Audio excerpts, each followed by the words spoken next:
The president-elect met with Rex Tillerson today, apparently to consider him for Secretary of State. Tillerson is the CEO of ExxonMobil, the sixth largest company in the world. But most people don't know anything about him, and Tillerson likes it that way.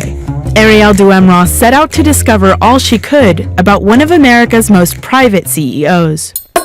A couple of months ago, I reached out to ExxonMobil about getting a sit-down interview with its CEO, Rex Tillerson. Hi, my name is Arielle Duhamel. I am a correspondent for Vice News. I'm calling to put in an interview request with Rex Tillerson. We'll relay the message and they'll be in touch. Now, you need to schedule a meeting. What was the person's name again? Rex Tillerson, the CEO of ExxonMobil? Okay, Rex Tillerson. They turned me down. Tillerson has a reputation for being suspicious of the press. The journalist Steve Cole tried to interview Tillerson for his book on ExxonMobil, Private Empire. I stalked him around 2 or 3 times and saw him speak and got a question or two in from the press gallery, but that was as close as I could ever get to him. CEOs of major companies tend to be public figures. You probably know something about Tim Cook and Elon Musk and Marissa Mayer, and too much about Donald Trump. Tillerson only gives 2 to 3 sit-down interviews a year, which is painfully shy by CEO standards. But he shines when he's invited to talk to the Boy Scouts. It really is my pleasure to be with you today. There's nothing that I'd rather spend my discretionary time on than talking about the Boy Scouts. I was blessed to be able to join a wonderful scout troop in Stillwater, Oklahoma with a scoutmaster that was just the kind you dream of. Here's everything else I was able to find out about Tillerson. He was born in Wichita Falls, Texas, in 1952.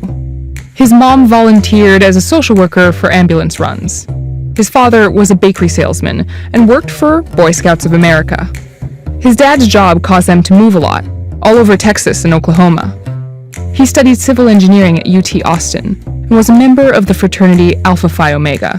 When he graduated, he got 17 job offers and winnowed it down to 2, Armco Steel Corps and Exxon. Armco offered more money, but he had a special feeling about Exxon. He started working there as an engineer in 1975 and has never left. He became CEO in 2006. He replaced Lee Raymond, who, as CEO, completely denied the existence of human-induced climate change. The climate has changed every year for millions of years. If we weren't here, the climate would change. Man didn't have anything to do with it. Tillerson was appointed to give the company a more sympathetic face. Here's Steve Cole. Internally, he was appointed because he was supposed to be a more effective communicator than his predecessor. But ExxonMobil, which is currently valued at about $360 billion and is one of the most profitable companies in the history of the world, hasn't become any more transparent under Tillerson's leadership. The company is currently under investigation for giving its investors misleading information on climate change. And though Tillerson, unlike his predecessor, admits that climate change is real, he says the world has more pressing problems. I think it's a great challenge, but we think it's solvable. And I think there are much more pressing priorities that we as a human being race and society need to deal with. There are still hundreds of millions, billions of people living in abject poverty around the world. They need electricity they can count on, that they can afford.